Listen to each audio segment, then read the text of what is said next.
ቤዛ መድን ገባለት ቤዛ መድን ኢትዮ ኤሌክትሪክ ከበዛ ማንኳኳት በኋላ በቤዛ መድን አማካኝነት በሩን አስከፍቷል። ቢጫ ካርዱን እንደሚያይ እርግጠኛ ነው፣ ግን ከዛ ያለፈ መልእክት ማስተላለፍ ፈልጓል። መልእክቱ ለማን ነው? ለአሰልጣኝ ዘሪሁን ሸንገታ ነው። ጥያቄ ነው። ዛሬ መጀመሪያ ተሰላፊ ሆኗል። አብዱ በመጨረሻው ጨዋታ ተቀይሮ ነው የገባው። በጣም ግልጽ የማግባት ድል ነበር ያባከነው ከምድረገነት ጋር።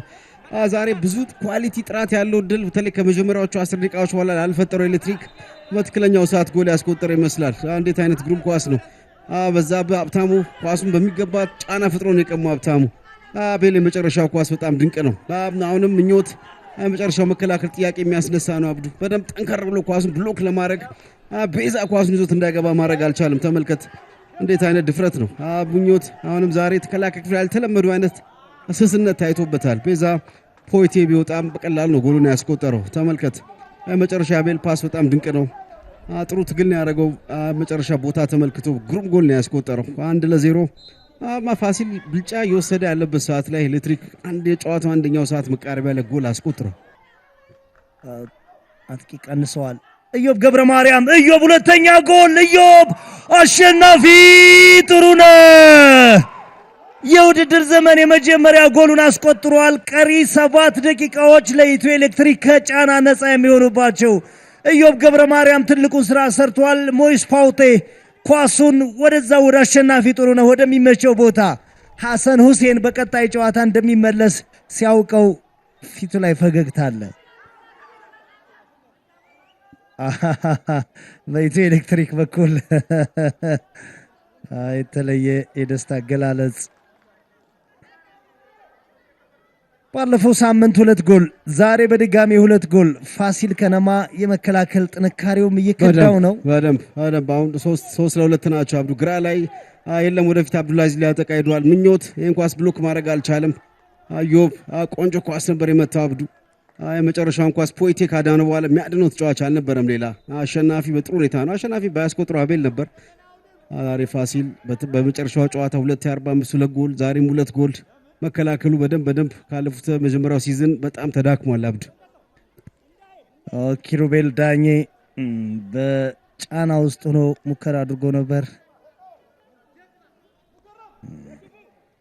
አሸናፊ ጥሩነህ የመጀመሪያ ጎሉን ነው 7ኛ ቢጫ ካርዱን ባየ በ10 ደቂቃ ውስጥ ነው ጎል ያስቆጠረው። ኢትዮ ኤሌክትሪክ 2 ፋሲል ከነማ 0 የ85 ደቂቃ ውጤት።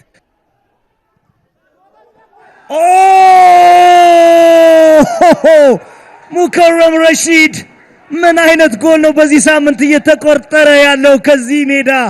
ትላንት ሃይደር ሸረፍ አስገረመን፣ ዛሬ ደግሞ ሙከረም ረሺድ ከርቀት የመታው ኳስ የኢትዮ ኤሌክትሪክን አሸናፊነት እንደ ማህተም ሊያረጋግጥ የሚችል ጎል ነው። የመጀመሪያ ጎላቸው ነው ሶስቱም አስቆጣሪዎች ያስቆጠሩት። ከዚህ በኋላ ቢቆጠሩ ጎሎች ብሎ አብዱል ኤሌክትሪኮች በጣም ድንቅ ሴሌብሬት ለማድረግ ወርዝ የሚያደርጉ ናቸው። አሁናይት 2ኛ 45 ነው ያሳለፉ ያሉት። ሙከረም ከሳጥን ውጪ ቆንጆ አድርጎ ክሊራንሳቸውን ተመልከት። በቀላሉ ነው እዛው የሚነጠቀው። ዋሳው የመታውን ኳስ ብዛው ተቋረጠ። ሙከረም ያገኘውን ኳስ ግብ ጠባቂ ቦይስ ፖይንት ይወጣል። ይቀርም እይታ ነው አብዱ ተመልከት። በጣም ፑር ክሊራንስ ከዋሳዋ ጆፍሪ እዛው ነው የተቋረጠው ኳሱ። ሁለተኛውን ኳስ ሙከረም እንዴት አድርጎ ጎል ነው ያስቆጠረው። አብዱ ድንቅ ነው። ኳሱ ከተነሳ በኋላ ወደ ቀኝ ተቆርጧል። ሞይስ ፖይንት በጭራሽ አይደርስበትም። ግሩም ቴክኒክ ነው የተመለከተው። ፓወር አለው። ወደ ግቡ አንግል የተቆረጠ ሜድ በጣም አስደናቂ ጎል የተመለከተው። ጎል የተራበ ይመስለው ኤሌክትሪክ ዛሬ ጎል ተንበሽብሿል። ኪሩቤል ፋሲሎች በመጨረሻ ሰዓት ፍጹም ቅጣት ምት ሰጥተዋል። ከሳጥን ውጭ ነው። ፍጹም ቅጣት ምት ነው የጠቆሙት።